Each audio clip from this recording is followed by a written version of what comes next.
A naročito je bilo problema na početku, jer ono što smo slušali komentari šta se ova dvojica klinca igraju, oni se tu igraju ozbiljnog posla. Građevina je onako tradicionalna djelatnost gdje ipak su nekakve tradicionalne vrijednosti, konzervativnija industrija, tako da se nekako i očekivalo da to vode stariji ljudi, sjedi glava i tako dalje, to često čujem.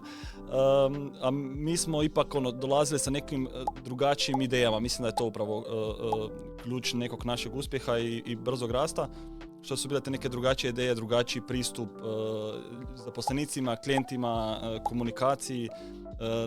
Naše vrijednosti su drugačije od nekako, rekao bih, prosjeka industrije. Vrlo često pričamo o tim novim generacijama, kako su one ovakve ili onakve, pa kakav će svijet biti, ali zapravo ako odemo malo dalje u povijest, to su pričali i naši djedovi za naše roditelje, naši roditelji su pričali to za nas i sad mi pričamo to za nove generacije. Zapravo ono što se dešava je da je svaka ta generacija naprednija nego ona prethodna, drugačija, ali naprednija. Ja bih rekao da svi ti novi klinci koji će sad doći na tržište će opet biti na neki način napredniji od nas i mi ćemo morati gledati šta oni rade da se tu nekako budemo u korak s njima.